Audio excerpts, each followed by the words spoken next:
Back to your YouTube channel. അപ്പോൾ ഇന്ന് നമ്മൾ ചെയ്യാൻ പോകുന്ന വീഡിയോയും നമ്മുടെ ഒരു സബ്സ്ക്രൈബർ സജസ്റ്റ് ചെയ്തിരുന്ന ഒരു വീഡിയോ ആയിരുന്നേ.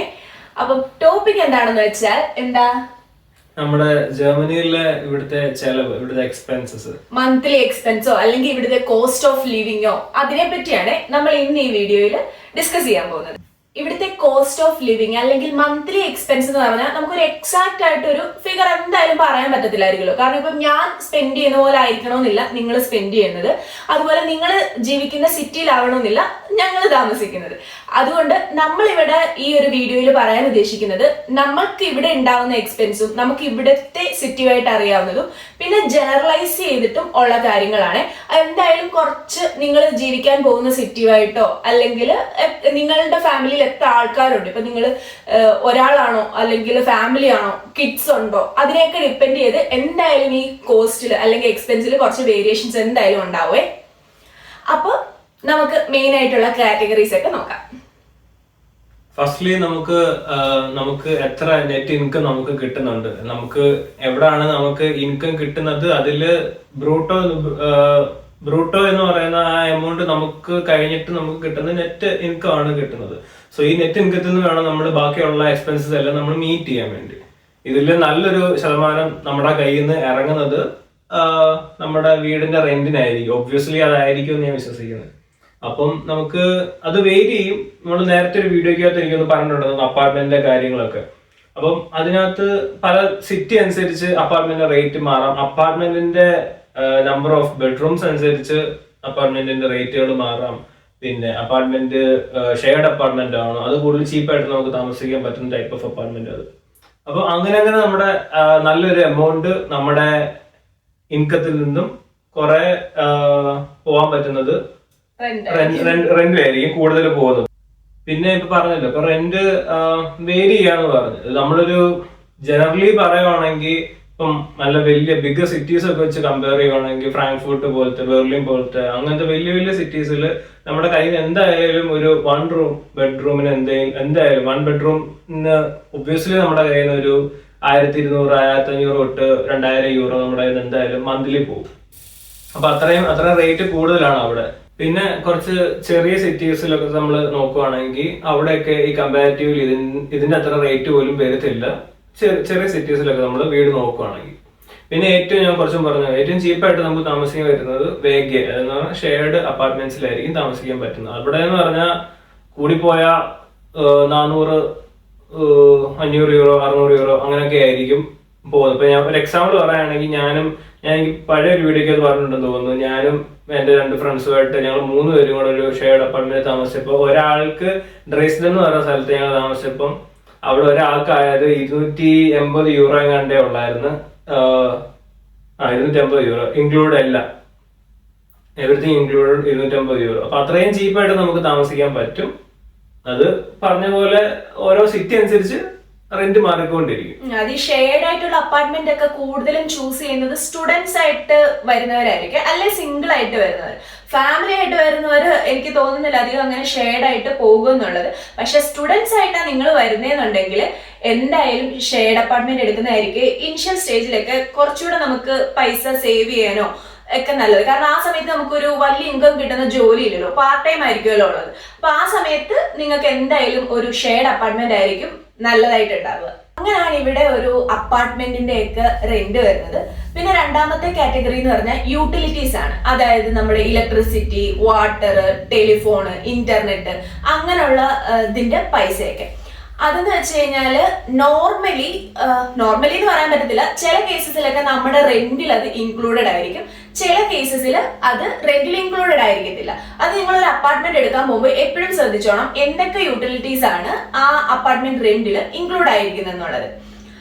അത് നമ്മളിപ്പോ അഡ്വർടൈസ്മെന്റ് കാണുമ്പോൾ തന്നെ നമുക്ക് മനസ്സിലാവും. അതിന്റെ കുറച്ച് സ്ക്രോൾ ചെയ്ത് താഴോട്ട് പോകുമ്പോൾ തന്നെ അവർ എഴുതിയിട്ടുണ്ടായിരിക്കും കാൾട്ട് മീറ്റ് എന്ന് പറയുന്നത് അപ്പാർട്ട്മെന്റ് റെന്റ് മാത്രമേ ഉള്ളൂ, അതിൽ വേറെ ഒന്നും ഇൻക്ലൂഡ് ആയിരിക്കത്തില്ല.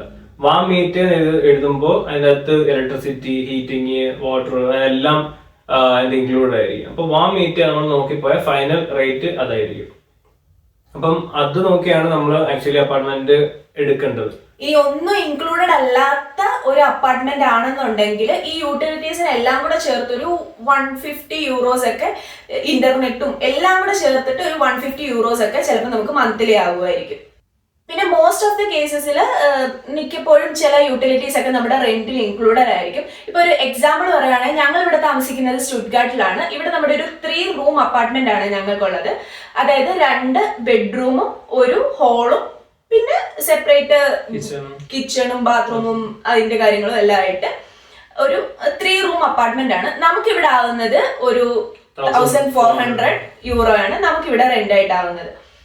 അത് നിങ്ങൾ കുറച്ചുകൂടെ ഇന്നറായിട്ട് പോയി കഴിഞ്ഞാൽ ചിലപ്പോൾ കുറവ് കിട്ടുമായിരിക്കും. പക്ഷെ നമ്മളിപ്പോഴും ഇവിടെ അപ്പാർട്ട്മെന്റ് ഒക്കെ നോക്കുമ്പോൾ എല്ലാം 1500 എബോ ആണ് ഇവിടുത്തെ റെന്റ് വരുന്നത്. നമ്മൾ ഈ അടുത്ത അപ്പാർട്ട്മെന്റ് ഫുള്ളി ഫർണിഷ്ഡ് ആയിരുന്നു. അപ്പൊ അതുകൊണ്ടും കൂടെ നമുക്ക് അത്രയും ഫുള്ളി ഫർണിഷ്ഡ് ആയിട്ടുള്ള അപ്പാർട്ട്മെന്റ് ഇവിടെ ആരും അങ്ങനെ കൊടുക്കത്തില്ല, ആരും എടുക്കത്തില്ല. എല്ലാവർക്കും അവരുടെ ഓൺ ഇഷ്ടത്തിനാണ് അപ്പാർട്ട്മെന്റിലെ ഫർണിച്ചേഴ്സ് എല്ലാം അവരുടെ ഇഷ്ടപ്രകാരമാണ് അവർ സെറ്റ് ചെയ്യുന്നത്. ഫുള്ളി ഫർണിഷ്ഡ് എടുക്കുന്നത് നമ്മളെപ്പോലുള്ളവരായിരിക്കും. കാരണം നമുക്ക് ഇത്രയും ഹെക്റ്റിക് ആണ്, നമ്മൾ ഇത്ര സാധനങ്ങൾ കൊണ്ടുവന്ന് അപ്പാർട്ട്മെന്റ് സെറ്റ് ചെയ്യുക എന്ന് പറയുന്നത് ചില്ലറ പരിപാടിയല്ല. അപ്പൊ അങ്ങനത്തെ ഒരു വീടിന്, ഫുള്ളി ഫർണിഷ്ഡ് ആയിട്ടുള്ള വീട് 3 റൂം അപ്പാർട്ട്മെന്റിന് സ്റ്റുട്ട്ഗാർട്ടിൽ പോലുള്ള സ്ഥലത്ത് 1400 യൂറോ ആയില്ലെങ്കിലേ ഉള്ളൂ. അതത്ര കൂടുതലായിരുന്നില്ല, ഞങ്ങൾ നോക്കിയത് വെച്ച് അത്യാവശ്യം കുറവായിരുന്നു അതെന്നാ തോന്നുന്നത്. അടുത്ത ഒരു മെയിൻ കാറ്റഗറിയാണ് ഫുഡ് അല്ലെങ്കിൽ ഗ്രോസറീസ് എന്നുള്ളത്. അതിന്റെ ശരിക്കും റേറ്റ് എന്ന് വെച്ചാല് നിങ്ങൾ എത്ര ഫുഡിന്റെയോ അല്ലെങ്കിൽ ഗ്രോസറീസോ വാങ്ങിക്കും എന്നുള്ളത് ഡിപ്പെൻഡ് ചെയ്തിരിക്കെ. നമുക്ക് ബേസിക്കലി ആവുന്നത് 200 to 300 യൂറോ എന്ന് നമുക്ക് പറയാം. മന്ത്ലി നമുക്ക് നമ്മൾ വാങ്ങിക്കുന്ന സാധനങ്ങൾ ഡിപ്പെൻഡ് ചെയ്തിരിക്കും നമുക്ക് ഉണ്ടാവുന്ന ചെലവുകൾ. ചില മാസം കുറേയും കൂടെ കൂടുതലായിരിക്കും, കാരണം നമ്മൾ ഇവിടുത്തെ ലിക്വിഡോ അങ്ങനത്തെ അല്ലറ ചില്ലറ സാധനങ്ങൾ വാങ്ങിക്കുമ്പോൾ കുറച്ചുകൂടെ കൂടുതലായിരിക്കും. ചില മാസങ്ങളിൽ ചിലപ്പോൾ കുറവായിരിക്കും. പിന്നെ ഞങ്ങൾ ഇവിടെ ഇന്ത്യൻ ഗ്രോസറീസ് കുറെ ഏറെ വാങ്ങിക്കാറുണ്ട്. നമ്മൾ ഇന്ത്യൻ ഫുഡ് വെക്കാറുണ്ട്, അതുകൊണ്ട് ഇന്ത്യൻ ഗ്രോസറീസ് നല്ലപോലെ വാങ്ങിക്കാറുണ്ട്. അത് നിങ്ങൾക്ക് ഊഹിക്കാൻ പറ്റുമല്ലോ. ഇപ്പൊ നമ്മുടെ നാട്ടിലെ ഫുഡ് ഐറ്റംസ് നമ്മൾ ഇവിടെ വാങ്ങിക്കുമ്പോൾ അത് അത്യാവശ്യം നല്ല രീതിയിൽ എക്സ്പെൻസീവ് ആയിരിക്കും. അപ്പൊ ഇന്ത്യൻ ഗ്രോസറീസ് ഒക്കെ വാങ്ങിക്കാൻ ആഗ്രഹിക്കുന്നവരാ നിങ്ങളെങ്കിൽ കുറച്ചേറെ പൈസ അതിന് സ്പെൻഡ് ചെയ്യേണ്ടി വരുമായിരിക്കും. അല്ലാതെ അതിലിപ്പോ ജർമ്മൻ ഫുഡൊക്കെ ബ്രെഡോ പാസ്തയോ നൂഡിൽസോ അങ്ങനെയൊക്കെ തന്നെ മതിയെന്നുണ്ടെങ്കിൽ ചിലപ്പോൾ ഇത്രയും പൈസ ആവണമെന്നില്ല. ഇന്ത്യൻ ഗ്രോസറി വാങ്ങിക്കാൻ ഉദ്ദേശിക്കുന്നവരാണെങ്കിൽ എന്തായാലും കുറച്ച് കമ്പാരിറ്റീവ്ലി എക്സ്പെൻസീവ് ആയിരിക്കും. പിന്നെ അതുപോലെ നമ്മള് പുറത്ത് പോയി ഫുഡ് കഴിക്കുന്നവരാണെങ്കിൽ, പുറത്ത് പോയി ഫുഡ് കഴിക്കാൻ നമ്മൾ കൂടുതൽ ആഗ്രഹമുള്ളവരാണെങ്കിൽ ഇപ്പൊ ചെലവും അതുപോലെ ആയിരിക്കും. നമ്മൾ പുറത്ത് പോയി ഫുഡ് കഴിക്കുന്ന അത്രയും ചീപ്പ് അല്ല ഇവിടെ. ഇവിടെ കമ്പാരിറ്റീവ്ലി അത്യാവശ്യം നല്ല എക്സ്പെൻസീവ് ആണെന്ന് തോന്നുന്നു പുറത്ത് കഴിക്കാൻ. അങ്ങനെ എല്ലാ റെസ്റ്റോറന്റിലും അല്ല, കുറച്ച് രീതിയിൽ നമുക്ക് കഴിക്കാൻ പറ്റും. അല്ല, ഒരു മിഡ് റേഞ്ച് ഹോട്ടലിലൊക്കെ പോയി കഴിഞ്ഞു കഴിഞ്ഞാൽ മിനിമം ഒരു 30 യൂറോ ഒക്കെ ഒരാൾക്കാവും എന്നാ എനിക്ക് തോന്നുന്നത്, അല്ലേ?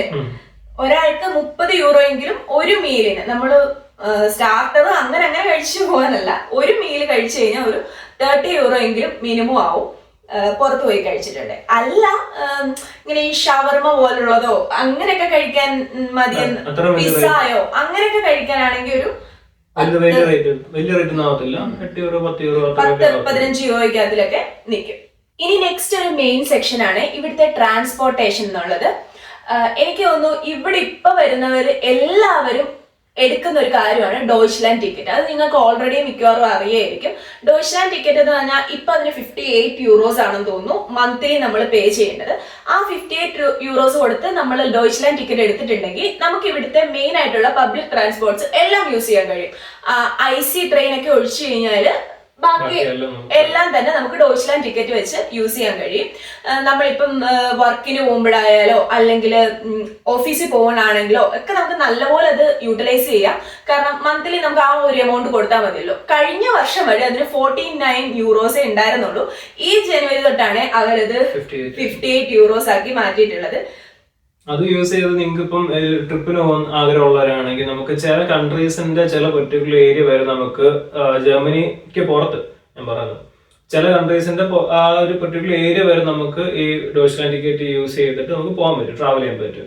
പിന്നെ ത്രൂ ഔട്ട് ഡോയ്ച്ച്ലാൻഡ് നമുക്ക് പോകാൻ പറ്റും, അതായത് ജർമ്മനി, ത്രൂ ഔട്ട് ജർമ്മനി നമുക്ക് പോകാം. ലോങ് ഡിസ്റ്റൻസിലൊക്കെ നമുക്ക് ഈ ടിക്കറ്റ് യൂസ് ചെയ്ത് തന്നെ പോകാം. അപ്പൊ IC ട്രെയിൻ ഒന്നും യൂസ് ചെയ്യാൻ പറ്റത്തില്ല. റീജിയണൽ ട്രെയിനും അങ്ങനത്തെ സംഭവങ്ങളൊക്കെ യൂസ് ചെയ്തിട്ട് നമുക്കിപ്പം ദൂര സ്ഥലത്തൊക്കെ പോകണമെങ്കിലും ഈ ടിക്കറ്റ് തന്നെ യൂസ് ചെയ്ത് പോവാം. എനിക്ക് തോന്നുന്നു ഈ ഒരു ടിക്കറ്റ് എടുത്തു കഴിഞ്ഞാൽ മാക്സിമം നമുക്ക് ട്രാൻസ്പോർട്ടേഷൻ അതിൽ തന്നെ ഒതുക്കാൻ പറ്റും വേണമെന്നുണ്ടെങ്കിൽ. അല്ലാന്ന് വെച്ചാല് നമുക്ക് സ്വന്തമായിട്ട് കാറൊക്കെ ഉള്ളവരാണെങ്കിൽ പിന്നെ നമ്മള് കാർ എടുക്കുമ്പോൾ നമുക്ക് കാറിൻ്റെതായിട്ടുള്ള എല്ലാ ചെലവുകളുണ്ട്. നമ്മൾ അപ്പാർട്ട്മെന്റ് എടുക്കുന്നിടം തൊട്ട് തന്നെ തുടങ്ങിയാൽ അപ്പാർട്ട്മെന്റിന് നമുക്ക് ഗറാജ് ഉണ്ടെങ്കിൽ ഗറാജിന് നമ്മൾ എക്സ്ട്രാ പാർക്കിംഗ് സ്ലോട്ടിന് പൈസ കൊടുക്കണം. അത് അല്ലെങ്കിൽ പിന്നെ നമ്മൾ സ്ട്രീറ്റിൽ ഇടാനാണെങ്കിൽ പുറത്തെ സ്ട്രീറ്റിൽ നമ്മള് ഓട്ടോമാറ്റിനകത്ത് നമ്മള് പൈസ നമ്മൾ പേ ചെയ്യാം. ടിക്കറ്റ് എങ്ങനെ എടുക്കണം? ഓരോരുത്തരത്ത് പാർക്ക് ചെയ്യുമ്പോഴും നമ്മൾ അവിടെ പാർക്ക് ചെയ്യുന്നതിന് പൈസ കൊടുക്കേണ്ടി വരും, കാർ ഉണ്ടെന്നുണ്ടെങ്കിൽ. അല്ലെങ്കിൽ മന്ത്ലി എന്ന് പറഞ്ഞ് ഇത്ര നമുക്ക് എടുക്കാൻ പറ്റും, ഇത്ര മന്ത്ലി ടിക്കറ്റ് എന്ന് പറഞ്ഞ് നമുക്ക് കാണും. അപ്പൊ അങ്ങനെ നമുക്ക് എടുത്ത് പാർക്ക് ചെയ്തിടാം. അപ്പൊ അത് ഒരു ചെലവ് വണ്ടി എടുത്ത്. പിന്നെ കാർ എടുക്കുന്നത് കൊണ്ട് കാറിന് പെട്രോൾ അടിക്കണം. പെട്രോൾ അടിക്കുന്നതിന് അല്ലെങ്കിൽ ഡീസൽ എങ്ങനെയാണെന്ന് വെച്ചാൽ ഇലക്ട്രിക് ഹൈബ്രിഡ് എങ്കിൽ ഹൈബ്രിഡ്. സോ അതിന് നല്ല നമുക്ക് ചെലവ്. പെട്രോളിന്റെ ഫോർ എക്സാമ്പിൾ പറയുകയാണെങ്കിൽ 1.7 to 2 euro ആയിരിക്കും പെർ ലിറ്ററിന് ചെലവ്. പിന്നെ കാർ എടുക്കുമ്പോൾ കാറിന്റെ മെയിൻ്റനൻസ്, സർവീസസ്, പിന്നെ ടാക്സ്, പിന്നെ നമ്മള് അതിന്റെ ഇൻഷുറൻസ്. അപ്പൊ അങ്ങനെ ചെലവുകൾ നമുക്ക് കാർ എടുക്കുമ്പോൾ കുറച്ച് കൂടുതലായിരിക്കും. സോ നമ്മള് എക്സ്പെൻസ് കുറച്ച് ഇതായിട്ട് നോക്കുന്ന ആൾക്കാരാണെങ്കിൽ നമുക്ക് ഏറ്റവും ബെസ്റ്റ് ഓപ്ഷൻ ഇവിടുത്തെ പബ്ലിക് ട്രാൻസ്പോർട്ടേഷനെ റിലേ ചെയ്യുക. അതായിരിക്കും നമുക്ക് ഏറ്റവും ബെസ്റ്റ്. പിന്നെ അത് കുറച്ച് ഡിലേ ആവുന്നേ ഉള്ളൂ. ചില സമയത്ത് അതിനെ ഡിപ്പെൻഡ് ചെയ്യാൻ പറ്റത്തില്ല. അങ്ങനെയുള്ള കേസിൽ ഇപ്പം ദൂരെയൊക്കെ പോകണം, നിങ്ങൾക്ക് കൃത്യസമയത്ത് എത്തണം എന്നൊക്കെ IC ട്രെയിൻ ഒക്കെ ബുക്ക് ചെയ്ത് നിങ്ങൾ നേരത്തെ ബുക്ക് ചെയ്യാൻ നോക്കിയാൽ നല്ല ചീപ്പായിട്ട് IC ഒക്കെ കിട്ടും. മാക്സിമം ഞാൻ കണ്ടേക്കുന്ന ഏറ്റവും മിനിമം റേറ്റ് 19.99 എന്ന് പറഞ്ഞ യൂറോയ്ക്ക് നമുക്ക് ട്രാവൽ ചെയ്യാൻ പറ്റും IC-യിൽ. അല്ല, നിങ്ങൾക്ക് കാറൊക്കെ ഉണ്ടെന്നുണ്ടെങ്കിലും എപ്പോഴും ഇങ്ങനെ ഫ്യൂവലിനൊന്നും പൈസ മുടക്കണ്ടെന്നുണ്ടെങ്കിൽ കുറച്ച് നല്ല രീതിയിൽ ഡോയ്ച്ച്ലാൻഡ് ടിക്കറ്റ് യൂസ് ചെയ്തോളാം. അല്ലെങ്കിൽ പിന്നെ ഇതുപോലെ കാർ റെന്റ് നമുക്ക് എടുക്കാൻ പറ്റും. അല്ലെങ്കിൽ റെന്റ് എടുത്ത് അങ്ങനെ പോവാം. തൽക്കാലം ഇത്ര നേരത്തേക്ക് വേണ്ടി റെന്റ് എടുത്ത് അങ്ങനെയും പോവാം. തുടക്കക്കാരൊക്കെ ആണെങ്കിൽ എന്തായാലും ഡോയ്ച്ച്ലാൻഡ് ടിക്കറ്റ് തന്നെ ആയിരിക്കും നല്ലത്. നെക്സ്റ്റ് ഒരു ചെലവ് നമുക്ക് ഉണ്ടാകുന്ന എവിടെയാന്ന് വെച്ചാൽ നമ്മുടെ ഹെൽത്ത് ഇൻഷുറൻസ്. നമ്മൾ ഇപ്പം സ്റ്റുഡന്റ് ആയിട്ട് ഇവിടെ വരുന്നവർക്ക് നമുക്ക് ആ ഒരു ഇനീഷ്യൽ ഫേസിൽ നമ്മൾ health insurance, public health insurance, ഇപ്പൊ ഞാൻ പബ്ലിക് ഹെൽത്ത് ഇൻഷുറൻസ് എടുത്തേക്കുന്നത് TK-ന്ന്.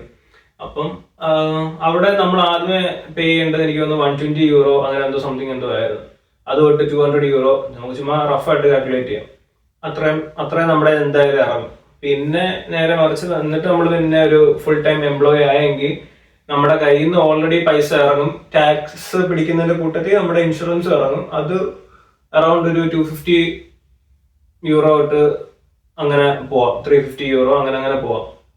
350 ആയിരിക്കും സ്റ്റാർട്ടിങ്. അത്രയും അവിടെ നിന്ന് തുടങ്ങി 500 euro നമ്മുടെ സാലറി എത്രത്തോളം നമുക്ക് കിട്ടുന്നു അത്രയും നമ്മുടെ കയ്യിൽ നിന്ന് അത് പിടിക്കുന്നുണ്ടായിരിക്കും ഹെൽത്ത് ഇൻഷുറൻസ്.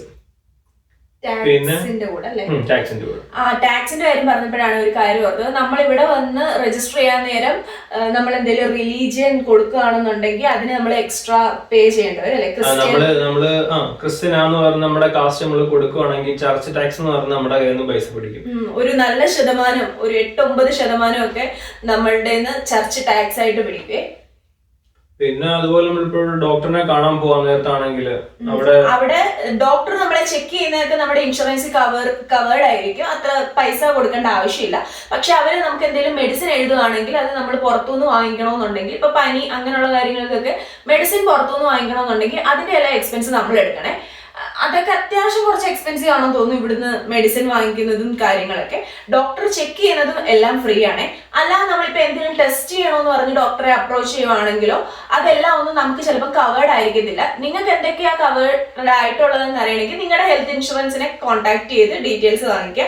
അപ്പൊ ഇങ്ങനെ എക്സ്ട്രാ ആയിട്ട് മെഡിക്കൽ നമ്മൾ എന്തൊക്കെ മരുന്ന് വാങ്ങിച്ചാലോ എന്തെങ്കിലും ചെക്കപ്പ് ചെയ്താലോ എന്തെങ്കിലും ബ്ലഡ് ടെസ്റ്റ് ചെയ്താലോ അതിനൊക്കെ പൈസ നമ്മൾ കയ്യിൽ നിന്ന് എടുക്കേണ്ടി വരും.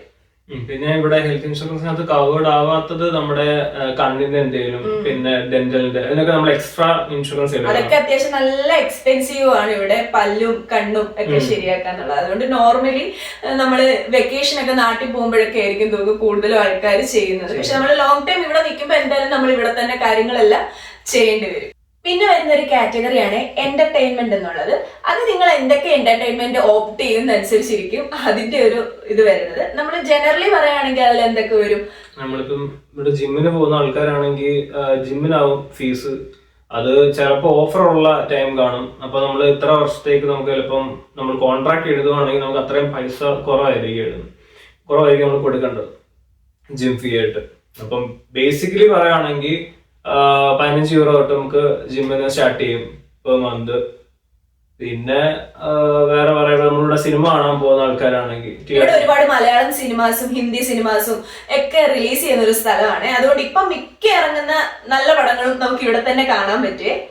അപ്പൊ അതിനാവും അത്യാവശ്യം 20 യൂറോ ഒക്കെ ആവുമായിരിക്കും ടിക്കറ്റ് റേറ്റ്. പിന്നെ വേറെ നമ്മൾ എന്തെങ്കിലും അസോസിയേഷനിലോ എന്തെങ്കിലും ഒക്കെ ചേരുവാണെങ്കിൽ അതിനുള്ള പൈസ ഉണ്ടായിരിക്കും. സ്വിമ്മിങ്, ഒരുപാട് ഇതുപോലത്തെ ആക്ടിവിറ്റീസ്, എന്റർടൈൻമെന്റ് ആക്ടിവിറ്റീസ് ഇവിടെ അവൈലബിൾ ആണ്. അതിനൊക്കെ പോവുകയാണെന്നുണ്ടെങ്കിൽ അതിന് 10 യൂറോസ് 5 യൂറോസ് ഇതൊക്കെ വെച്ചിട്ട് നമ്മൾ അതിനും പേ ചെയ്യേണ്ടതായിട്ട് വരും. പിന്നെ ഷോപ്പിംഗ് പിന്നെ ഡിപ്പെൻസ് ആയിരിക്കുമല്ലോ. നിങ്ങൾ മന്ത്ലി എന്തെങ്കിലും എക്സ്ട്രാ ഷോപ്പ് ചെയ്യാൻ ആഗ്രഹിക്കുന്നവരാണെങ്കിൽ അതും അങ്ങനെയുള്ള കാര്യങ്ങൾക്കും ഒക്കെ. പിന്നെ ഓഫർ, ഷോപ്പിംഗ് ഒത്തിരി ഇഷ്ടമുള്ളവരാണെങ്കിൽ ഈ ഓഫർ വരുമ്പോൾ നോക്കിയൊക്കെ വാങ്ങിച്ചു കഴിഞ്ഞാൽ കുറച്ച് നമുക്ക് ലാഭകരമായി ഷോപ്പ് ചെയ്യാൻ പറ്റുമെന്നാണ് എനിക്ക് തോന്നുന്നത്. ഇവിടെ എസ്പെഷ്യലി പറയുകയാണെങ്കിൽ ബ്ലാക്ക് ഫ്രൈഡേ സെയിൽ വരുമ്പോഴും അല്ലാതെ ഇടയ്ക്കിടയ്ക്ക് ഓരോ ബ്രാൻഡിന്റെ ഓഫർ ടൈം കാണും. അതൊക്കെ നോക്കി വാങ്ങിക്കുകയാണെന്നുണ്ടെങ്കിൽ കുറച്ച് നല്ലതായിരിക്കും. ഇപ്പൊ ഇവിടെ ഞങ്ങളിപ്പോ താമസിക്കുന്നതുകൊണ്ട് പറയാം, സ്റ്റുട്ട്ഗാർട്ടിലായതുകൊണ്ട് ഇവിടെ ഔട്ട്ലെറ്റ് സിറ്റി എന്ന് പറയുന്ന സ്ഥലമുണ്ട്. അപ്പൊ അവിടെ പോയി സാധനങ്ങളൊക്കെ വാങ്ങിക്കുന്നത് കുറച്ച് ചീപ്പായിട്ട് നമുക്ക് ചില സാധനങ്ങളൊക്കെ നമുക്ക് കിട്ടും. അപ്പൊ അതൊക്കെ നല്ലൊരു ഓപ്ഷനാണ്.